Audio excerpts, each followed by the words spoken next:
We did exchange. We said no words in my car. I started to drive out of this parking lot, and I drove out.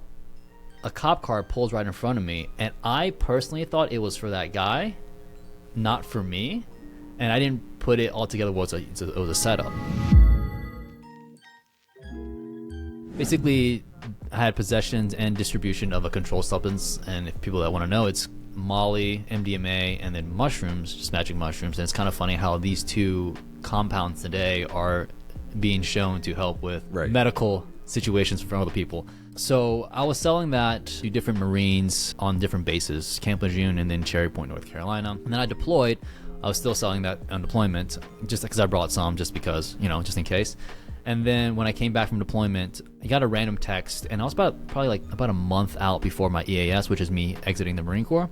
And this is like a very clear point, and a point that I want to make is when I got that text message, I logically told myself this would be the last transaction I'll do, but my gut told me you shouldn't do this. Interesting. So I've now looked back on my life. I'm like, okay, listen to your gut feeling, because there's something about that the human logic will never know about.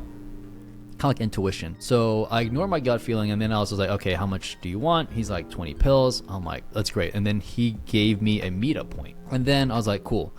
So I was driving, I think it was the next day or the day after, I was driving to the location, the meetup spot. And when I got there, it was an abandoned, Waffle House, I think that's what it was.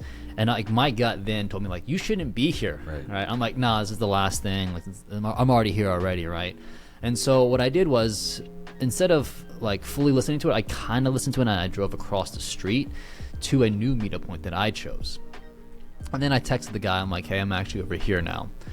And so when I got to that location, a few minutes later, probably 10, 15 minutes later, there was a car that came up with some of those old Ford sedans that, I forget what they're called, but those blacked out windows, and it came up and it parked right next to me. And the parking spots are diagonal. Mm-hmm. And so I didn't think too much of it.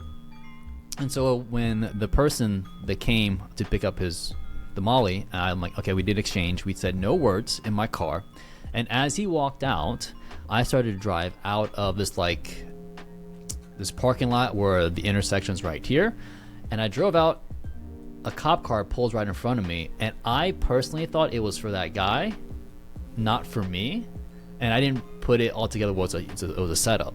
And then the car right next to me, it's kind of in slow motion, honestly speaking. Mm-hmm. I was just watching everything in slow motion. Right. And the guy next to me, he blocks my entrance to my left. So I can't take a left or I can't go straight. So I'm basically boxed in. And it's obviously a cop that comes out of the car, opens my car door, and I'm looking at this all in slow motion. I just still can't believe this is happening to me. Mm-hmm. I'm not registering. And he puts my car in park and then brings me out of my car. And then he handcuffs me, puts me on the side of the curb. And then they search my car. They end up finding an ounce of mushroom in there. And then from there, I had to make some arrangements for my car. And then they took me to Cherry Point, North Carolina, and where I got interrogated for the next 3 to 4 hours. And it was through NCIS, Naval Criminal Investigation Services. So I'm in this cell for the last 4 hours, and I just basically confessed, it's kind of at this point, I should have gotten an attorney, but I was like, yeah, fuck it, I'm already here. By the time, I didn't know what time it was. I had no idea, basically, anything. And so they called my chain of command, and I think my gunny sergeant comes pick me up with his OC, with his officer, and they were just fucking furious. They were just exuding hate. And on top of that, we had a mission the next morning. So it was 4 a.m. and it's 12 a.m. basically for picking me up, and 4 hours later they got to do a mission. And dude, it's been a crazy ride. And then when I get back to the barracks, I have to be in a different room.